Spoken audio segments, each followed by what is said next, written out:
So Rob from Rob, 1061. wait. What? This is post to post. We got to do something big, something out there. What were you thinking? Ladies and gentlemen, boys and girls, children of all ages, Town Square Media and 1061 KISS FM proudly bring to you your podcast champions of the world. He's the R to the O to the B. I'm STEVE. We are your hosts with the most, bringing you everything wrestling related from post to post.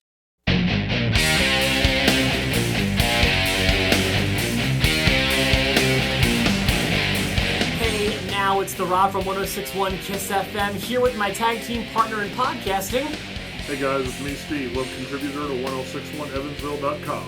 And if you can't tell, there is a third person. We are a team of three today. Introducing to Post, this is Gavin. How long do I have to hold the Orton pose? At least seven more seconds. 7 more seconds, okay. Gavin, as you may know, has been on an episode of the Enhancement Talent before, at least one episode. I was on like a couple. Yeah, I think we're on several. Gavin is a big wrestling fan who has now been promoted to middays on KISS FM.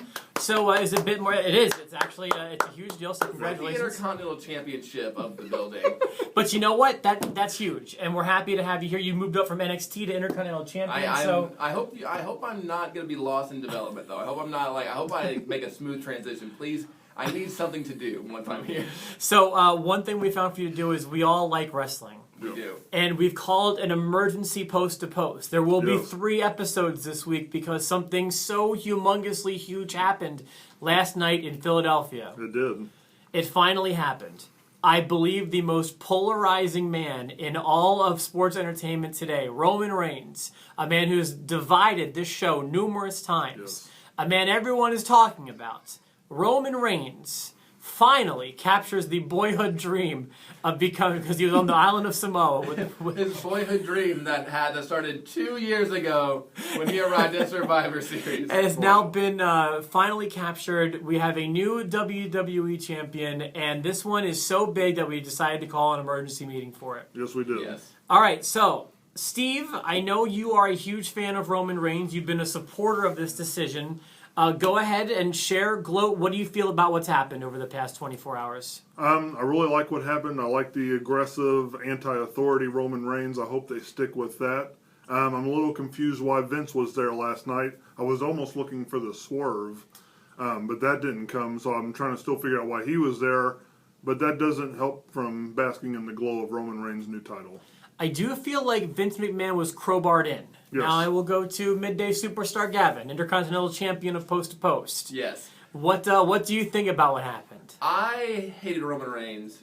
I was booing him in Philadelphia back in the Royal Rumble. I'm a Daniel Bryan guy. I like Daniel Bryan. I like the yes movement. We all are. We all are. But they took him out of the main event picture, kind of had him be BFF with Dean Ambrose for a while, and he really kind of found his own doing that, and I really enjoyed it quite a bit, his work with Dean Ambrose. So when they started bringing him back in to be in the title picture and then the tournament and things like that, I was like, okay, they're going to do it this way. Also, he cried when Sheamus beat him with the briefcase. And I was like, okay, this guy, he can't talk worth crap. Like, let's never give him a microphone. But his tears made me want him to be champion. And last night when he won the championship, the same crowd that booed him not 11 months ago were cheering him. Philadelphia, one of the worst places in America for opinions and just hating everything, embrace this WWE-made guy. It wasn't their guy. The WWE made him, and they're like, yes, he is our champion. While we're on the topic of the fact that this happened in my hometown of Philadelphia, where he was booed to smithereens at the Royal Rumble, was that why they didn't do it in Boston the night before, in your guys' opinion?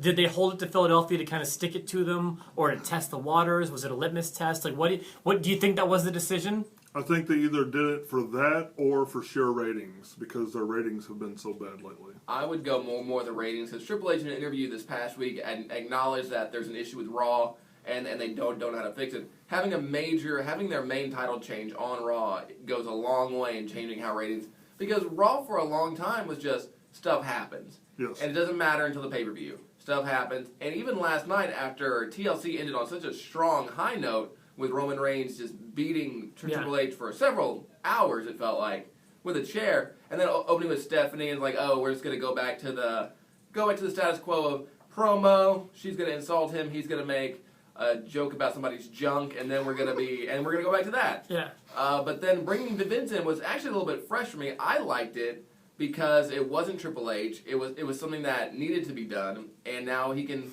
I don't know if they're trying to make Roman Reigns Stone Cold because that's not a role he should really be in. That's a bad move for them. Yeah. Okay, so let me give my take. I was like Gavin. Certainly at the beginning of the year, Royal Rumble time, WrestleMania time, I was extremely anti-Roman Reigns. And that never really quelled. Like, it got better. And I will say, on pay-per-views mostly, he's been having great matches. Sometimes the match of the night would be a Roman Reigns match. Sometimes, not always. His promos to me never turned the corner.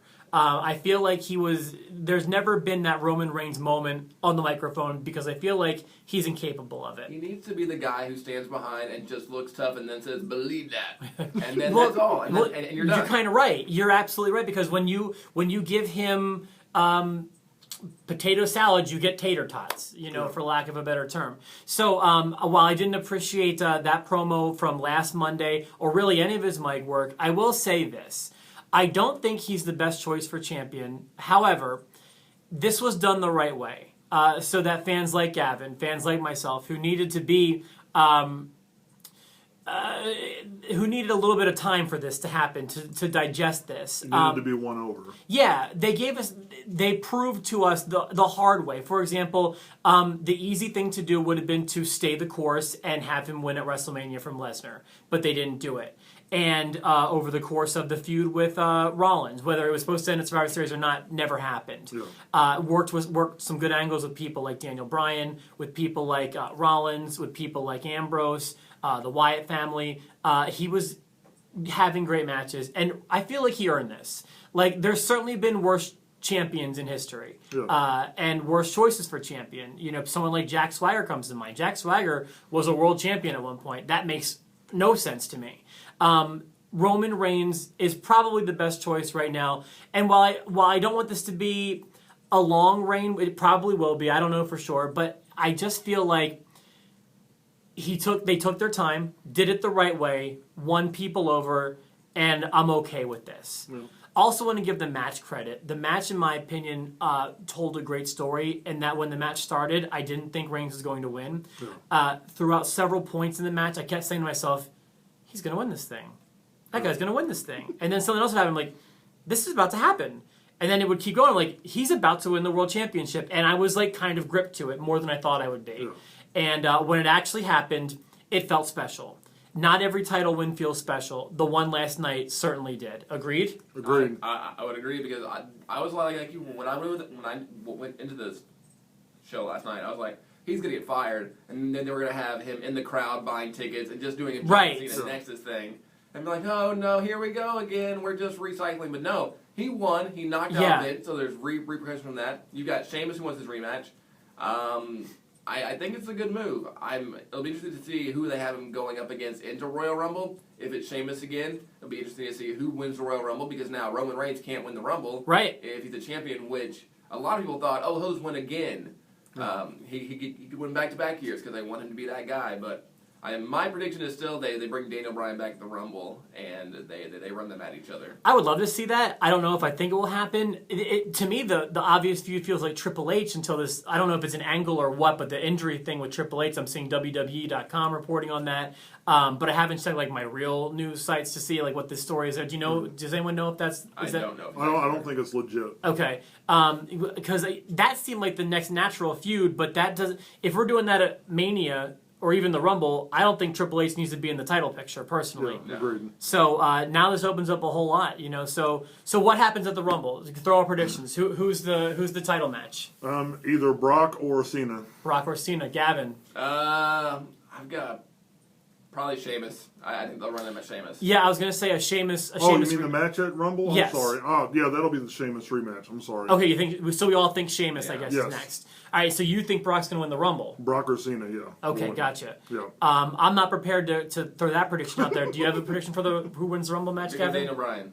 Really? Yeah, I'm going to go Daniel Bryan. I think they've been building it. They've been keeping him off TV. There's rumors that he might be cleared, he might not be. Yeah. I think they're finally going to give us the Daniel Bryan surprise entrance. Hey, that was all I wanted. Come on, Rob, give us a name. Me and Gavin did it. Okay, I will in a second. I just want to say to what Gavin said, if it winds up being a Bryan Reigns main event at Mania, I'm okay with that, personally. Oh, yeah. And if I have to throw a name out there right now, like I said, I have not sat and thought about this. If I have to throw one out there now, as I'm being pressured to, I will say Brock Lesnar. I don't know if he's even in the thing or not, but feels right. Yeah. Feels right. So there you go. This emergency meeting of Post to Post with our special guest, Gavin. Thanks for coming in today, bud. We appreciate it. I hold that pose for myself and my tag team partner, Steve. Since there's 3 of us here today, New Day Rocks. New Day Rocks. New Day Rocks.